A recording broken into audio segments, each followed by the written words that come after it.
এটি হচ্ছে নজরুল স্মৃতিকেন্দ্র। দারোগা বাড়িটি মূলত হচ্ছে, আমি একটু আগে ভিউটা দেখানোর চেষ্টা করছি, একটু ওইদিকে এই পুরোটা হচ্ছে দারোগা বাড়ির এরিয়া। তো নজরুলের স্মৃতিকে ধরে রাখার জন্য এখানে যে নজরুল স্মৃতিকেন্দ্রটি স্থাপন করা হয়েছে, সেই স্মৃতিকেন্দ্রের আশেপাশে বিউটি এবং রফিজুল্লাহ দারোগা বাড়ির পুরো পরিবেশটা আমি আপনাদেরকে দেখানোর চেষ্টা করছি। হ্যালো ভিউয়ার্স, আসসালামু আলাইকুম। আমি এখন রয়েছে হচ্ছে বাংলাদেশের ত্রিশাল উপজেলার কাজী শিমলা গ্রামে দারোগা বাড়ির মূল ফটকে। আমি রফিজুল্লাহ দারোগার বাড়ির সামনে রয়েছি, যেটি হচ্ছে বাংলাদেশের বিখ্যাত একটি ঐতিহাসিক স্থাপত্য। দারোগা বাড়িটি বিখ্যাত এই জন্য, আমাদের জাতীয় কবি কাজী নজরুল ইসলাম, যিনি সাম্যের কবি, বিদ্রোহী কবি, প্রেমের কবি, মানুষের কবি, সেই আমাদের জাতীয় কবি কাজী নজরুল ইসলামের প্রথম আবাসস্থল হচ্ছে এই দারোগা। তৎকালীন ভারতবর্ষের 1914 সালে আসানসোল চায়ের দোকান থেকে দারোগা রফিজুল্লাহ প্রথম কিশোর বয়সেই কাজী নজরুল ইসলামকে এই দারোগা বাড়িতে নিয়ে এসেছিল। আমি আপনাদেরকে এই বিখ্যাত দারোগা বাড়িটি আমি আপনাদেরকে একটু দেখানোর চেষ্টা করছি, এবং ভিতরের যে মনোরম পরিবেশটি এবং প্রাকৃতিক পরিবেশে ঘেরা একটি অনন্য স্থাপত্য, সেটি আমি আপনাদেরকে দেখাবো। তো আমি এখন হচ্ছে আহ, এর মূল ফটক দিয়ে আমি দারোগা বাড়ির ভিতরে প্রবেশ করব। ভিউয়ার্স, আমাদের প্রিয় কবি কাজী নজরুল ইসলামের সেই বিখ্যাত দারোগা বাড়ির বিউটি আমি আপনাদেরকে দেখানোর চেষ্টা করছি। আমাদের বিদ্রোহী কবি কাজী নজরুল ইসলাম 1899 সালের 24শে মে জন্মগ্রহণ করেন। বর্তমান ভারতবর্ষের পশ্চিমবঙ্গের বর্ধমান জেলার আসানসোল মহকুমার জামুরিয়া ব্লকের চুরুলিয়া গ্রামে জন্মগ্রহণ করেন। আমি সেই ময়মনসিংহ জেলার ত্রিশালের কাজী শিমলা এলাকায় রফিজুল্লাহ দারোগার বাড়িটি আমি আপনাদের দেখাচ্ছি, এবং এর যে প্রাকৃতিক পরিবেশ এবং মনোরম পরিবেশে ঘেরা একটি সুন্দর স্থাপত্য, সেই স্থাপত্যটি আমি আপনাদেরকে একটু দেখানোর চেষ্টা করছি, এবং এর পুরো বিউটি আমি আপনাদেরকে দেখানোর চেষ্টা করছি। আর এই কাজী নজরুল ইসলাম সেই 1914 সালে রফিজুল্লাহ দারোগারের সাথে এই দারোগা বাড়িতে এসেছিল, এবং তার এখানে অনেক স্মৃতি জড়িয়ে রয়েছে। যে আজকে হচ্ছে শনিবার, শুক্র শনি হচ্ছে 2 দিন বন্ধ থাকে, যার কারণে হচ্ছে যে আমি এর ভেতরে প্রবেশ করতে পারছি না। না হলে ভিতরে যদি প্রবেশ করতে পারতাম, তাহলে আপনাদেরকে নজরুলের কিছু ব্যবহৃত আসবাবপত্র এবং তার কিছু লেখনীর ছোঁয়া আমি আপনাদেরকে দেখাতে পারতাম, এবং তার কলমের যে বিদ্রোহী প্রতিবাদ এবং তার বিদ্রোহী কণ্ঠস্বর লেখনীর মাধ্যমে যে ফুটিয়ে তুলেছে, সেই লেখনীগুলোও এখানে কিছু সংরক্ষিত রয়েছে। আমাদের বিদ্রোহী কবি কাজী নজরুল ইসলাম তার কিশোর বয়সে খুব গুরুত্ব সময় এখানে পার করেছে, এবং তার এই দারোগা বাড়িতে তার অনেক স্মৃতি জড়িয়ে রয়েছে। আর এরপরে তার ঠাঁই হয় হচ্ছে ত্রিশালের নামাপাড়া গ্রামে বিচুতিয়া ব্যাপারী নামে একজনের বাড়িতে।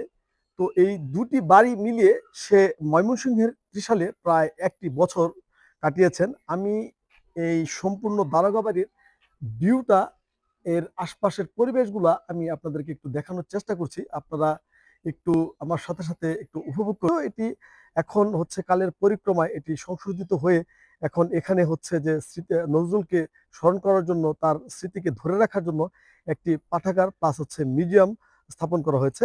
একটা সময় এখানে এরকম ভাবে ছিল না, তখন ছিল হচ্ছে অন্য একটা পরিবেশ। আমি একটু আগে আপনাদেরকে বলেছিলাম যে আজকে হচ্ছে শনিবার, কারণ হচ্ছে এখানে শুক্র শনি 2 দিন হচ্ছে বন্ধ থাকে। তো আমি বলেছিলাম যে আজকে এই বন্ধের দিনে সেই নজরুলের স্মৃতিকে ধরে রাখার জন্য এখানে যে পাঠাগার প্লাস হচ্ছে নজরুল স্মৃতি জাদুঘর তৈরি করা হয়েছে, সেই নজরুল পাঠাগারের ভিতরে প্রবেশ করা সম্ভব না।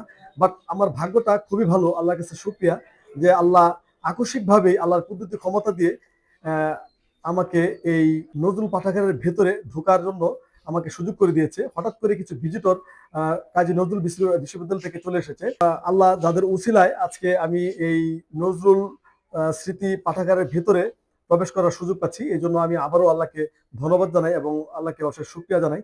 এখন হচ্ছে সেই নজরুলের স্মৃতি ধরে রাখার জন্য যে এখানে যে পাঠাগারটি তৈরি করা হয়েছে, এবং অনেকটা হচ্ছে নজরুল জাদুঘরও বলা যাবে এটা, কারণ হচ্ছে এখানে এই কিছু নজরুলের ব্যবহৃত কিছু আসবাবপত্র, আরো কিছু কিছু নজরুল স্মৃতি বিজড়িত কিছু চিহ্ন রয়েছে, যেগুলো হচ্ছে আপনারা এখানে না আসলে বুঝতে পারবেন না।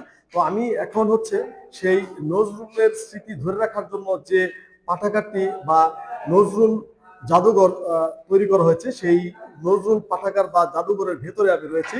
আমি ঢুকতেই প্রথমে হচ্ছে যে আমাদের বিদ্রোহী কবি কাজী নজরুলের তার যে হাতের লেখার কিছু কবিতা বা রচনা সম্বলিত কিছু সংকলিত লেখা আমি আপনাদেরকে একটু দেখানোর চেষ্টা করছি। এই লেখাগুলো আপনারা আমার সাথে সাথে একটু দেখার চেষ্টা করেন। আমি আপনাদেরকে একটু দেখানোর চেষ্টা করছি। এইখানে আরেকটি বিষয় হচ্ছে যে একটি খাট রয়েছে, আমি আপনাদেরকে সেই খাটটি দেখানোর চেষ্টা করছি। এই খাটটিতে হচ্ছে দুখমিয়া নামে খ্যাত এবং আমাদের সাম্যের কবি বিদ্রোহী কবি কাজী নজরুল ইসলাম এই খাটটিতেই ঘুমাতেন। এটা খাট বললে ভুল হবে, এটা আসলে তৎকালীন সময়ের এটা পালঙ্ক বলা যায়।